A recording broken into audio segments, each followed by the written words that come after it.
ಬೆಂಗಳೂರಿನಲ್ಲಿರುವ ಪಕ್ಷದ ಪ್ರಧಾನ ಕಚೇರಿಯಲ್ಲಿಂದು ಬಿಜೆಪಿ ರಾಜ್ಯಾಧ್ಯಕ್ಷ ಬಿವೈ ವಿಜಯೇಂದ್ರ ಅಧ್ಯಕ್ಷತೆಯಲ್ಲಿ ಪಕ್ಷದ ಕೋರ್ ಕಮಿಟಿ ಸಭೆ ನಡೆಯಿತು. ಈ ವೇಳೆ ಕೇಂದ್ರ ಸಚಿವ ಪ್ರಹ್ಲಾದ್ ಜೋಶಿ, ಸಹ ಉಸ್ತುವಾರಿ ಸುಧಾಕರ್ ರೆಡ್ಡಿ, ವಿಧಾನಸಭೆ ವಿರೋಧ ಪಕ್ಷದ ನಾಯಕ ಆರ್ ಅಶೋಕ, ವಿಧಾನ ಪರಿಷತ್ ವಿರೋಧ ಪಕ್ಷದ ನಾಯಕ ಛಲವಾದಿ ನಾರಾಯಣಸ್ವಾಮಿ, ಪಕ್ಷದ ಪ್ರಮುಖರಾದ ಡಿವಿ ಸದಾನಂದಗೌಡ, ಗೋವಿಂದ ಕಾರಜೋಳ, ಡಾ C N Ashwathnarayan, C T Ravi, Nirmal Kumar Surana, P Rajeev ಉಪಸ್ಥಿತರಿದ್ದರು.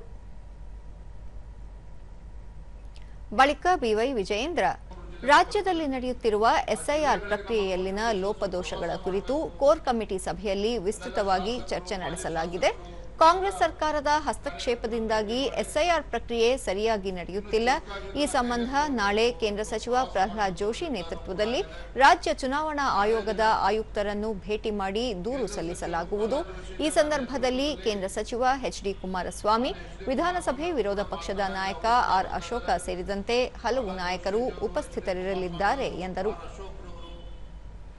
ಪಕ್ಷದ ಇತರ ಪ್ರಮುಖರು ನಾಳೆ ದಿನ ಮತ್ತೆ ಚುನಾವಣಾ ಆಯುಕ್ತರನ್ನ ಭೇಟಿ ಮಾಡಿ ನಮ್ಮ ಸಮಸ್ಯೆಗಳು ಮತ್ತೆ ರಾಜ್ಯದಲ್ಲಿ ಆಗ್ತಾ ಗೊಂದಲಗಳ ಬಗ್ಗೆ ಅವರಿಗೆ ಬೆಳಕು ಚೆಲ್ಲುವಂತ ಕೆಲಸವನ್ನು ಮಾಡ್ತಾ ಇದೆ.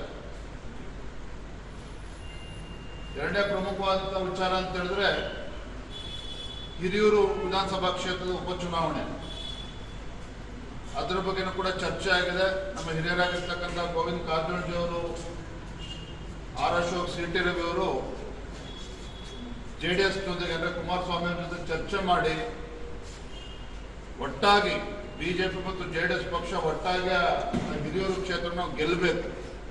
ಹಿರಿಯೂರು ವಿಧಾನಸಭೆ ಉಪಚುನಾವಣೆ ನಡೆಯಲಿರುವ ಹಿನ್ನೆಲೆಯಲ್ಲಿ ಪಕ್ಷದ ಅಭ್ಯರ್ಥಿ ಆಯ್ಕೆ ಕುರಿತಂತೆ ಜೆಡಿಎಸ್ ನಾಯಕರೊಂದಿಗೆ ಚರ್ಚಿಸಿ ಮೈತ್ರಿ ಅಭ್ಯರ್ಥಿಯ ಗೆಲುವಿಗೆ ಶ್ರಮಿಸುವ ಕುರಿತು ಚರ್ಚೆ ನಡೆಸಿದ್ದು, ಹಲವು ನಾಯಕರಿಗೆ ಜವಾಬ್ದಾರಿ ವಹಿಸಲಾಗಿದೆ. ಅಕ್ಟೋಬರ್ ತಿಂಗಳಲ್ಲಿ ನಡೆಯಲಿರುವ ವಿಧಾನ ಪರಿಷತ್ನ ಶಿಕ್ಷಕರು ಮತ್ತು ಪದವೀಧರರ ಕ್ಷೇತ್ರ ಚುನಾವಣೆ ಸಂಬಂಧವೂ ಚರ್ಚಿಸಲಾಗಿದೆ ಎಂದು ಹೇಳಿದರು. ಬಳಿಕ ಪ್ರಹ್ಲಾದ್ ಜೋಶಿ, ಪ್ರತಿಪಕ್ಷಗಳು ಎಸ್ಐಆರ್ ಪ್ರಕ್ರಿಯೆಯನ್ನು ಅಡ್ಡಿಪಡಿಸಲು ಪ್ರಯತ್ನಿಸಿದರು, ಆದರೆ ಅದು ಸಫಲವಾಗಲಿಲ್ಲ. ಕಳೆದ 20 ವರ್ಷಗಳಿಂದ ಮತದಾರರ ಪಟ್ಟಿ ಪರಿಷ್ಕರಣೆಯಾಗಿಲ್ಲ. ಈ ಪರಿಷ್ಕರಣೆ ನಡೆಯುತ್ತಿದೆ. ಮತಗಟ್ಟೆ ಅಧಿಕಾರಿಗಳು ಮನೆ ಮನೆಗೆ ತೆರಳಿ ಎನ್ಯೂಮರೇಷನ್ ಅರ್ಜಿಯನ್ನು ನೀಡಿ ಭರ್ತಿ ಮಾಡಬೇಕು, ಆದರೆ ಆ ರೀತಿ ಕೆಲವೆಡೆ ಆಗುತ್ತಿಲ್ಲ ಎಂದು ತಿಳಿಸಿದರು.